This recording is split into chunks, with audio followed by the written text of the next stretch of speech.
I'm rethinking my entire relationship because my boyfriend genuinely believes it's worse to cheat on an abuser than to actually be one. To be clear, nobody in this situation is abusive and nobody is a cheater. My boyfriend, 26 male, of 2 years, and I, 24 female, got into an argument that started with a musical waitress, which is about a woman who cheats on her abusive husband with her gynecologist. She's also pregnant. The husband is physically and financially abusive and won't let her leave him, though she is secretly saving up money to enter a pie baking competition, so she can hopefully use the prize money to leave him and find a better future for herself and her baby. Here's my take. I don't condone cheating, but in my opinion, if your partner's hitting you and trying to take all your money, then you don't owe them any loyalty. At that point, you're more of a prisoner than partner, and you don't have to feel bad for cheating. It's better if you don't, because you might be in a lot of danger if your abuser finds out, but I wouldn't shame the cheater. However, in this case, the doctor also has a wife, which the main character knows from the beginning but ignores until she meets said wife, at which point she ends the affair. So, I think she's in the wrong for sleeping with a married man, but not wrong for cheating on her husband. My boyfriend is a lot more religious than I am and says that there is never an excuse for cheating. He says adultery is always a sin, and if she wanted to have a new relationship, she should have waited until she could leave him. He says the husband is wrong for abusing her, but she also made vows to be faithful to him, and two wrongs don't make a right. He says he doesn't know if he could remain friends with someone who cheated on her husband, even if he was abusive. Personally, I think this take is freaking crazy. Of course, I didn't say that to his face, and I find his rigid definition of sin and immorality alarming. He says I don't understand because I'm not religious. I said I don't think religion validates not having empathy for an abuse victim and recognizing that the relationship dynamic changes once abuse starts. I also think the idea of cutting off a friend for cheating on her abuser is horrific. He says it shouldn't matter because neither of us plan on abusing or cheating on the other, and he doesn't want to keep going back and forth about it, but I can't stop thinking about it, and the longer I think, the more disturbing I find it. He's never been cheated on or abused, so it's not like some traumatic psychological thing. He just can't wrap his mind around cheating being okay in any circumstance. Up till now, religion has never been a reason for disagreement, and neither of us want kids, so I didn't think it would, but the whole "you don't understand because you're not religious" really got on my nerves. Both of us agree that the doctor is unequivocally wrong both for cheating and for hooking up with a vulnerable patient. He deserves to get dumped and fired and have his medical license revoked, but that's not really relevant. It feels a little ridiculous to end a relationship because of an argument that started with a fictional musical about pie, but here I am. I'm seriously considering it. Edit to clarify, I'm not trying to justify or condone actual cheating in any way. I would never encourage or support someone to cheat, no matter their circumstances. The point of disagreement is that I think the cheater being an abuse victim who can't leave is reason to have compassion for why they did it, and it's messed up to end a friendship over that. Update the next day. First off, thanks for all the replies to the original post. The reason I turned to Reddit was because he was shutting down conversation while I wasn't ready to let it go, and you guys helped me figure out why exactly it bothered me and how to organize my thoughts to better communicate them. As most of you said, the core issue wasn't really about the musical or hypothetical situation, it was about the implication of underlying principles that I didn't agree with and the inconsistency in his religious beliefs, as well as the tone of religious superiority that got to me. So, I brought it up again last night, over FaceTime. We don't live together, fortunately, and he was quite upset that I wouldn't let it go because I'm normally not argumentative like this. It's true that I usually try to find common ground or compromise, but I thought that was weird of him to say. At this point I felt pretty guilty about not letting it slide and I considered dropping it, but I'd spent too much time thinking about it to let it go, and boy am I glad I didn't. I started by asking about why this was a situation that could be dictated solely by religious doctrine, while he's fine with things like premarital lovemaking, abortion, homosexuality, etc.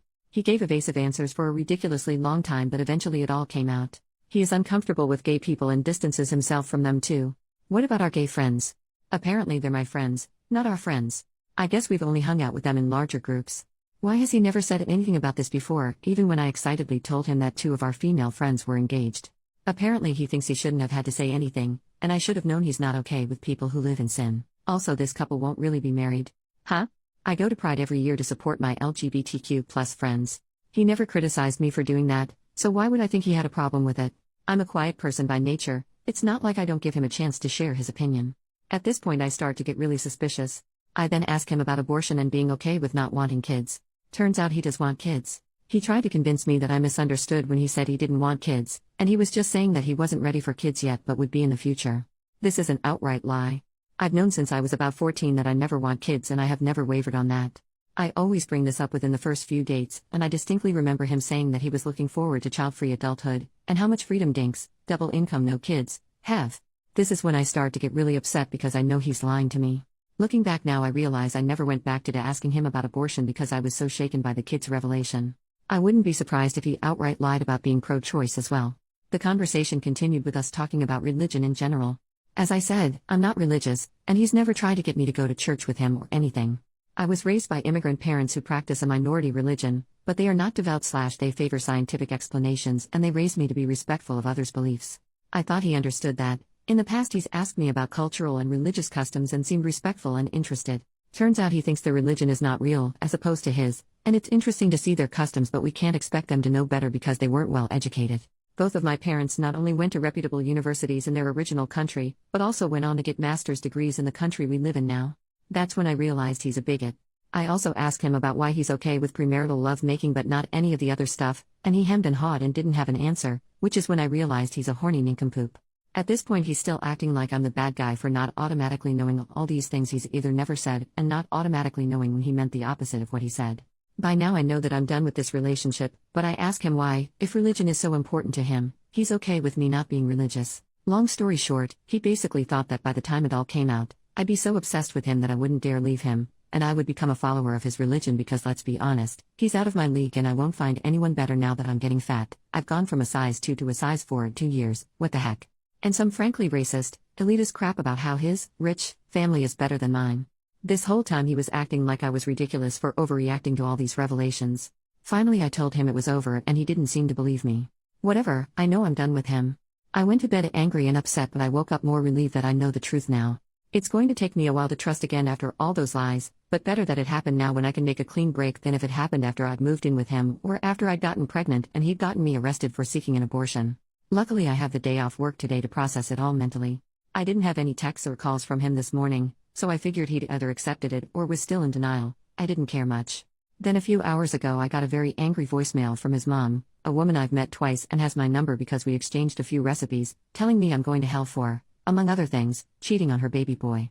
That's right, this guy must be a pathological liar or something, because his response to me dumping him for being a liar was to run to mommy with a new lie about me hooking up with some fictional man from work. Forget the fact I'm not a cheater, I don't even work with any men who would fit this lie.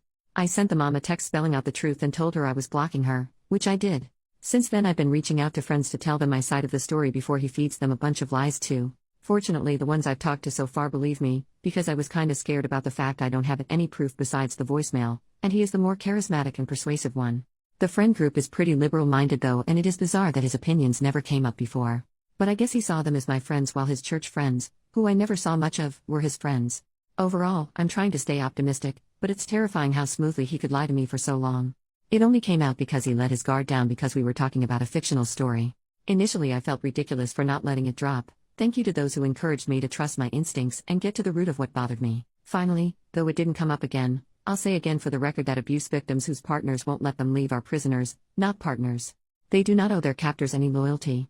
Infidelity in that context is not a healthy or safe or smart choice, but people make bad choices when they're in survival mode. We don't have to condemn them for it. The number of people on that thread who seem to consider abuse and cheating as equal transgressions is seriously disturbing. Anyway, on to the rest of my life, I guess.